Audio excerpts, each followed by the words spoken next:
misery for tens of thousands of people today after flooding caused all Eurostar trains in and out of London to be cancelled. In total, 41 services destined for the likes of Paris and Brussels could not run. Southeastern trains were also affected. The issue was put down to unprecedented levels of flooding in a tunnel below the Thames near Kent, which could not be resolved despite engineers working through the night and all morning to try to fix it. Well, across the UK, more than 100 flood warnings and alerts are now in place. In Scotland, there's a warning of rain, sleet and snow tonight, which could cut off rural communities. And in Wales and the south of England, a warning of strong and gusty winds overnight, which is likely to disrupt travel and may cause power cuts. Our first report tonight is from Thomas Moore. Festive travel plans have once again been thrown into disarray. Dozens of Eurostar trains from London to the continent have been cancelled after severe flooding in a tunnel under the River Thames. Water was seen gushing from a pipe. Thousands of travellers hoping for a New Year getaway have been marooned.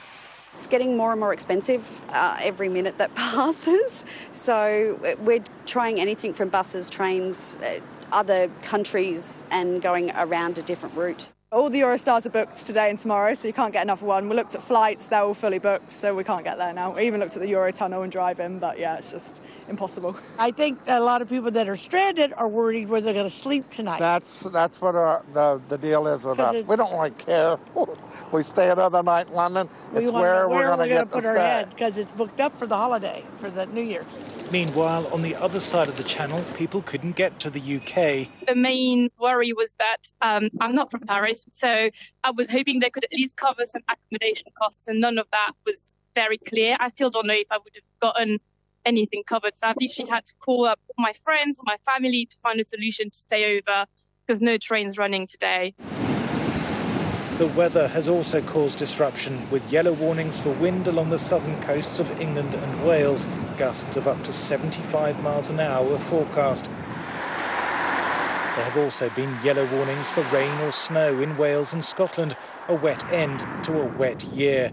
Latest figures from the Met Office show it's been one of the top 10 wettest years for England and Northern Ireland in records going back to 1836. Rainfall maps show that compared to the long-term average, the southern half of England and parts of the rest of the UK have had 200% more rain. Just Western Scotland has had less rain than normal in an otherwise stormy year.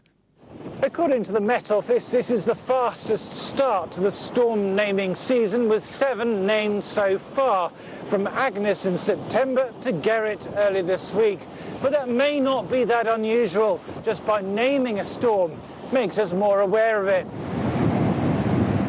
Forecasters blame the high-altitude winds of the jet stream for the storms tracking over the UK. Usually the jet stream stays a little further north over us, so Scotland and Ireland, yes, they do see some rough weather, but England and Wales get away remarkably lightly. And particularly down in the southeast, you see, you sit there going, oh, it's lovely down here, but the north and the west don't. And that's just because of the usual placing of the jet stream, which this year has been a lot further south, allowing these storms to make more of a countrywide blow. But the run of bad weather is coming to an end, with early indications of much colder conditions later in January. Another twist in Britain's variable climate. Thomas Moore, Sky News on the south coast. Well, live to London St Pancras now, in Sky's Ashna Hurinag, who is there for us tonight. Ashna, miserable both for the people that are trying to maybe get to Paris or Brussels or wherever, but also for everyone trying to get back home.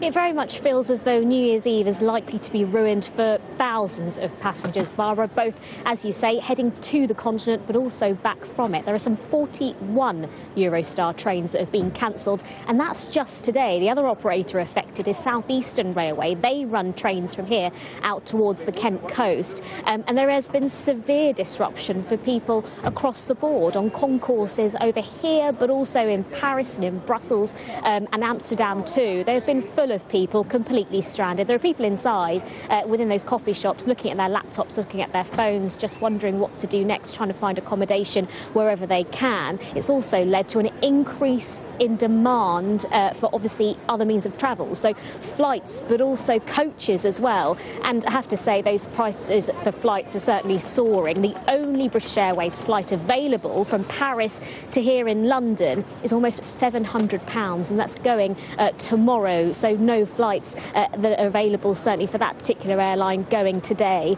with any more seats on it.